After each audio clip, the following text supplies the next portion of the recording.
Ya, hampir seluruh umat muslim di dunia ini saat ini sedang merayakan sukacita menyambut bulan suci Ramadan dan juga memasuki bulan suci Ramadan. Namun berbeda dengan warga Gaza Palestina yang tidak bisa merasakan kenikmatan untuk berpuasa di bulan suci Ramadan.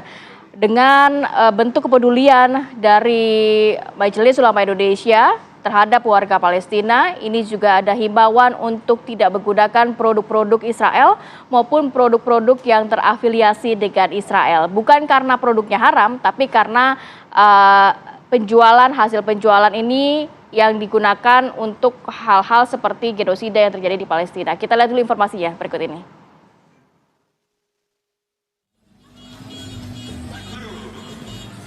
Umat muslim di dunia kini sedang menyambut datangnya bulan suci Ramadan.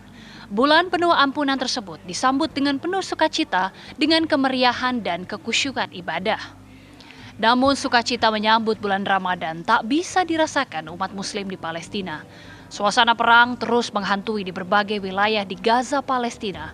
Hingga minggu malam waktu setempat saja, jumlah korban tewas akibat serangan Zionis Israel telah melampaui 31.000 orang. Ramadan kali ini begitu terasa menyedihkan bagi mereka. Tak hanya harus bertahan hidup di tengah reruntuhan bangunan dan tempat tinggal mereka yang luluh lantak, warga Palestina juga kini mengalami krisis kesehatan dan air bersih. Perang juga membuat sejumlah barang dan kebutuhan langka dan mahal. Ekonomi masyarakat Palestina yang anjlok membuat mereka tak mampu membeli kebutuhan hidup. Suasana pasar pun terasa suram. Sebagai bentuk kepedulian atas penderitaan sesama Muslim, Majelis Ulama Indonesia kembali mengingatkan umat Islam di Indonesia untuk tidak menggunakan produk terafiliasi dengan Israel. Seruan MUI yang tertuang dalam irsyadat bertajuk Ramadan Bersama Palestina, Ramadan Membasuh Luka Palestina itu menjadi bentuk kepedulian atas perjuangan rakyat Palestina. Lantas, bagaimanakah MUI mengaplikasikan seruan tersebut di lapangan? Bagaimana pula tanggapan pengusaha atas seruan MUI agar umat Islam tak menggunakan produk terafiliasi Israel? Tim TV One mengabarkan.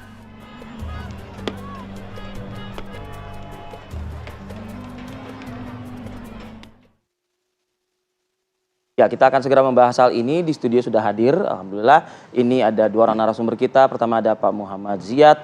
Beliau ini adalah Wasekjen Majelis Ulama Indonesia. Selamat pagi. Assalamualaikum warahmatullahi wabarakatuh. Waalaikumsalam. Dan juga dari Asosiasi Kalangan Pengusaha ada Pak Haryadi Sukamdhani. Selamat pagi. Assalamualaikum. Waalaikumsalam warahmatullahi wabarakatuh. Terima kasih sudah berkenan hadir. Ya, saya mau ke Pak Ziyad dulu dari MUI. Iya. Ini kan sebagai bentuk kepedulian dari MUI juga dan juga masyarakat Indonesia dihimbau untuk tidak menggunakan produk yang terafiliasi maupun produk Israel. Sebenarnya bentuknya seperti apakah? Boykotnya seperti apa dan juga implementasi seperti apa? Karena memang sempat beredar juga list produk-produk yang dikeluarkan MUI. Apakah itu memang benar adanya atau seperti apa? Ya, jadi Majelis Ulama Indonesia sebagai kumpulan para ulama punya kewajiban moral keagamaan dalam hal ini adalah melihat bagaimana penderitaan saudara-saudara kita Muslim yang ada di Palestina, yang ditimbulkan diakibatkan oleh agresi dan genosida yang dilakukan oleh Israel. Karena itulah kemudian muncul kesadaran bahwa ini bagaimana caranya untuk bisa menekan Israel supaya ia mengurangi, kemudian bisa meniadakan apa yang dilakukan terhadap Palestina. Ternyata melalui tekanan politik tidak mempan, diplomasi tidak mempan. Maka tingkatan yang paling rendah yang bisa kita lakukan adalah bagaimana kita melakukan mengedukasi dan penyadaran pada umat untuk melakukan boikot terhadap produk-produk Israel atau produk-produk yang terafiliasi terhadap gerakan Israel dalam kaitannya dengan melakukan genosida atau agresi yang ada di Palestina. Nah, salah satunya adalah ini di bulan Ramadan jangan sampai kita mengkonsumsi, kita makan, kemudian ternyata yang kita makan ini memang zatnya halal. Tetapi ternyata ini adalah yang diproduksi oleh Israel atau diproduksi yang terafiliasi memberikan dukungan terhadap pendanaan kepada Israel. Gitu langsung, gitu ya. Iya, terkait dengan nama-nama produk, Majelis Ulama Indonesia tidak pernah dan tidak punya kewenangan untuk merilis nama-nama atau produk-produk yang kemudian dinyatakan ini produk Israel, ini produk yang terafiliasi dengan Israel, itu adalah kewenangan negara. Saya kira dalam konteks ini yang kemudian bisa menjelaskan. Jadi himbauan yang diberikan kepada MUI, tapi kembali lagi kepada masyarakat mau tetap mengikuti MUI untuk tidak menggunakan produk-produk, atau ya udah kembali lagi kepada masyarakat, begitu ya Pak? Tidak ada dalam arti tidak ada yang mengikat gitu. Yang mengikat ya. Ya. Jadi kaitannya ini kan seruan boikot ini kan implementasi dari Fatwa nomor 83 tahun 23. Fatwa itu sesungguhnya judulnya itu akan mendukung gerakan kemerdekaan Palestina. Lah, karena di dalamnya ada Israel yang melakukan itu, maka kemudian muncul pada poin yang berikutnya adalah tentang haramnya memberikan dukungan kepada Israel atau juga pihak-pihak yang terafiliasi dengan dukungan pada Israel. Lah, maka kemudian terkait dengan fatwa itu adalah ilzam syariah, adalah mengikat, dalam hal ini adalah mengikat kepada umat Islam. Ya. Karena Majelis Ulama mendapatkan pertanyaan ini bagaimana ini dalam kaitan ini, maka kemudian kewajiban dalam konteks untuk itu. Yang kedua adalah ketika apapun gerakannya, bentuknya, kemudian memberikan dukungan kepada Israel, ini adalah masuk dalam kategori wilayah i'anatul ma'syiyah. Karena itulah setiap tindakan yang mengarah kepada i'anatul ma'syiyah, dukungan ini, makanya adanya kemudian menimbulkan adanya keharaman, maka kemudian fatwa itu dikeluarkan. Lah, boikot dalam konteks Ramadan ini karena Majelis Ulama Indonesia punya program, yaitu melakukan penggalangan donasi dari kaum muslimin Indonesia, dan kemudian dalam rangka membasuh luka Palestina bekerja sama dengan Basnas, maka kemudian melakukan seruan terhadap produk boikot produk Israel dalam konteks ini. Sebelum saya ke Pak Haryadi sedikit nih mungkin Pak, biar lurus lah informasi dan juga umat ini juga tidak bingung begitu Pak Ziyad, dalam artian begini. Kita memang prihatin, sedih bahkan melihat setiap harinya itu ada saja masyarakat Gaza Palestina, khususnya umat muslim yang gugur akibat Zionis Israel ini. Tapi di satu sisi juga kita, saudara-saudara kita, orang yang tidak jauh dari kita juga membutuhkan peningkatan roda perekonomian.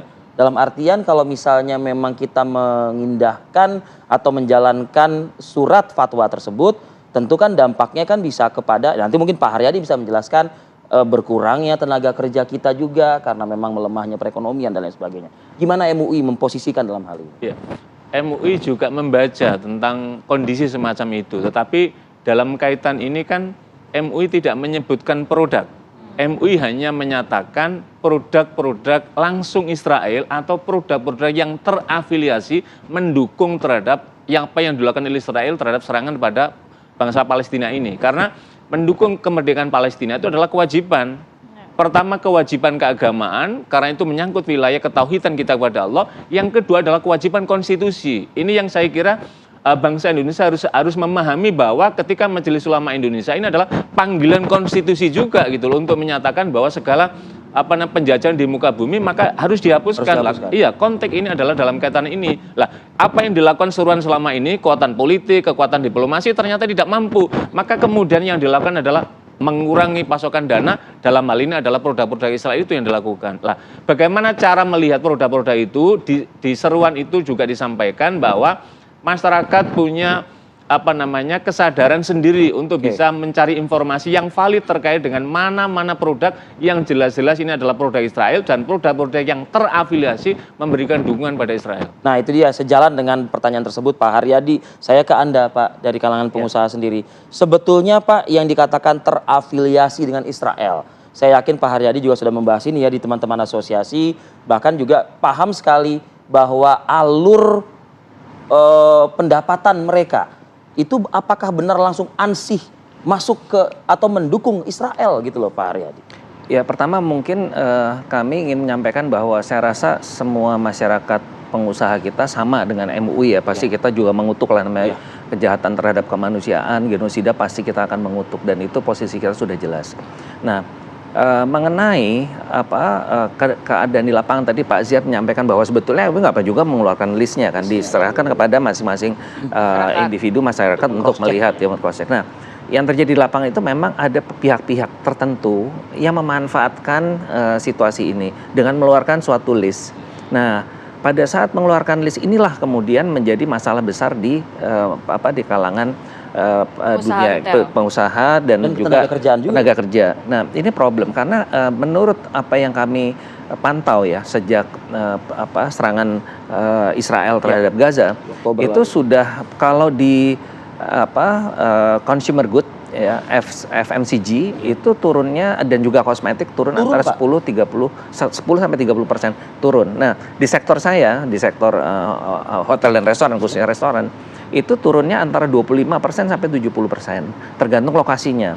Nah, ini yang kemudian menjadikan juga masalah yang sangat serius, di mana per Desember kemarin sudah kita record ada 1.000 orang karyawan yang terpaksa di PHK karena memang turunnya sangat luar biasa drop. Tadi, Pak Hari. Iya. Nah, tadi pertanyaan Mas Arief tadi mengenai alurnya. Jadi semua perusahaan multinasional yang ada di Indonesia yang sudah kami konfirmasi itu semuanya menyatakan bahwa mereka tidak ikut dalam masalah politik geopolitik ini, mereka nggak ikut. Ya. Dan kalaupun dalam tanda petik ya ada pemberitaan yang mengarah ke sana, pemegang lisensinya di Indonesia atau franchisee-nya itu jelas pasti akan marah karena mereka udah berinvestasi banyak. Kalau sampai head office-nya macam-macam mereka akan komplain berat karena dari perputaran bisnis yang menggunakan lisensi ini yang diambil oleh franchisernya atau si pemegang lisensi itu kira-kira antara bervariasi Mas ya, tapi kurang lebih antara 5 sampai 10%. Kurang lebih ya, itu seperti itu. Nah, jadi yang terbesar perputaran itu ada di Indonesia gitu loh. Nah, ini yang kita ingin luruskan bahwa jangan sampai nanti gerakan kita untuk mengkategorikan terafiliasi, terutama yang terafiliasi ini tidak kita hati-hati sehingga malah merugikan masyarakat kita Tapi sendiri. 5-10% yang kepada franchisee-nya itu atau head office-nya itu sudah jelaskah akan digunakan untuk apa? Karena bisa jadi bola liar juga nanti di masyarakat. 5-10% bisa digunakan untuk kalau yang pendanaan. tadi yang saya sampaikan kan kita menyampaikan konfirmasi kan. Iya. Kalian itu apakah memang mendukung Ya, tolonglah Israel? jelaskan kan, gitu. Nah, mereka memberikan beberapa dari mereka udah mengeluarkan surat bahwa mereka nggak ada kaitannya dengan itu karena bisa dibayangkan bahwa ini adalah korporasi, hanya orang bodoh yang mau mengorbankan korporasi globalnya seperti untuk melakukan hal seperti itu ya. Dan mereka semua apalagi yang terkait dengan di bisnis makanan minuman Mas, itu konsumen muslim itu besar sekali gitu loh. Dan mereka ini tumbuh. Tadi sebelum on air saya ngobrol sama Pak Ziyad. Jadi masalah yang untuk konsumsi halal tersertifikat itu naik tinggi. Jadi hanya perusahaan yang bodoh yang mau main-main terhadap ini. Jadi itu perlu kami luruskan itu. Nah, ada hal lain juga nih Mas Arief, Mbak Rati. Jadi ini persaingan dagang juga sih. Jadi kami juga melihat karena kita monitor kenapa kok ini konsisten terus dia boykot. Jadi kita ini juga perlu kita antisipasi bahwa ada juga pemain lokal yang memanfaatkan bukan spekulan Mas, hajar saingannya nih gitu. Jadi kita terus ini apa sih ini buzzer-buzzernya gitu ya. Seperti Pak Hari bilang 1.000 orang tuh sudah dirumahkan gitu loh. Iya, jadi ada yang memanfaatkan juga dalam kaitan persaingan. Nah, ini juga perlu kita lihat secara bijak juga gitu Mas ya. Baik, nanti kita mendengarkan juga ya tanggapan dari Pak Ziyad terhadap komentar dari pelaku usaha seperti apa, tapi kita harus jeda dulu sejenak, kita akan kembali saat lagi, tetap bersama kami.